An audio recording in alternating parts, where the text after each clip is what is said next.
तुमचं product packaging पण थोडं युनिक आहे, तर त्याच्याबद्दल थोडं सांगाल की हे डिझायनिंग सेन्स आणि म्हणजे हे डिझाईन फायनल करण्यासाठी काय म्हणजे तुमची प्रोसेस काय होती? हो, सुरुवातीचे आमचे जे होते म्हणजे एक तर होतं की लाडू किंवा जो पदार्थ आहे तो त्याच फॉर्मॅटमध्ये गेला पाहिजे कस्टमरकडे. कुठल्याही प्रकारे ते फुटले नाही पाहिजेत किंवा मेल्ट नाही झाले पाहिजेत असं. त्यामुळे पहिल्यापासूनच आम्ही बॉक्स सिस्टीम ठेवली होती. पण नंतर जेव्हा मोठ्या स्केलवर करायचं आहे तेव्हा कुठल्याही प्रकारे ते घरगुती बनवलेले वाटू नये किंवा घरगुती टेस्ट असावी, पण प्रेझेंटेशन मॅटर्स. कुठल्याही गोष्टीचं प्रेझेंटेशन हे चांगलं असलं पाहिजे. त्यामुळे कितीही आपण म्हटलो की आपला पदार्थ किती चांगला आहे, पण तो आधी नजरेने बघितला जातो, मग नाकाने त्याचा वास घेतला जातो आणि मग आपण टच करतो त्याला खाण्याअगोदर. सो आपली पंचेंद्रिय हे करायचं, तर आधी डोळ्यांना सुखावणारा गोष्ट म्हणजे पॅकेजिंग. त्यामुळे सगळ्यात आधी पॅकेजिंगवर काम केलं. त्यामध्ये बघितलं आपले जेवढ्या प्रकारचे प्रॉडक्ट्स आहेत, वेगवेगळ्या मोठ्या ब्रँड्सना आम्ही जरा सर्च केलं किंवा त्याच्यामध्ये आम्ही अभ्यास केला. त्यामध्ये कळलं की कस्टमाइज पॅकेजिंग हे गरजेचं आहे. म्हणजे एकाच बॉक्समध्ये मी मेथीचे लाडू आणि त्याच प्रकारच्या बॉक्समध्ये मी जर पौष्टिक लाडू दिले किंवा वेगळ्या प्रकारचे प्रॉडक्ट दिले, तर उद्या सगळं पॅकेजिंग झाल्यावर मीच कन्फ्यूज होईन कशात काय आहे.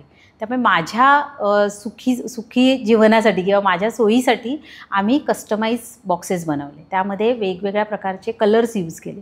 त्यामुळे आपले सगळं पॅकेजिंग हे कलरफुल आहे. दिवाळीमध्ये जे पदार्थ जातात त्याच्यासाठी थोडं व्हायब्रंट कलर्स वापरले गेले. बाकी हेल्दी लड्डू हा जो सेक्शन आहे त्याच्यामध्ये आपण वेगवेगळे कलर यूज केले, पण थोडे डिसेंट नरम कलर किंवा म्हणतात ना सॉफ्ट कलर्स असे आपण यूज केलेले आहेत ते. आणि तशा प्रकारे पॅकेजिंग केलं. प्रॉपर डिझाईन करणाऱ्यांना हे काम असाईन केल्यामुळे त्यांनी खूप मेहनत घेऊन आणि विचारपूर्वक ते केलेलं आहे. त्यामध्ये आपले लोगो किंवा इंडियन गोष्टी त्यात टच होतील अशा गोष्टी, म्हणजे आपले कमळ, स्वस्तिक अशा गोष्टी त्याच्यामध्ये छोट्या छोट्या लोगोंचा उपयोग केलेला आहे. त्यामुळे पॅकेजिंगवर काम केलं.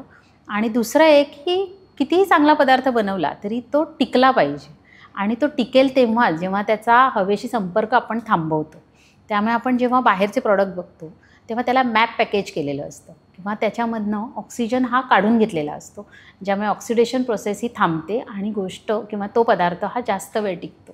त्यामुळे आम्ही मॅप पॅकेजिंगवर भर दिला. त्यामुळे आपले सगळे बॉक्सेस हे फूड ग्रेड प्लॅस्टिकमध्ये पॅक केले जातात.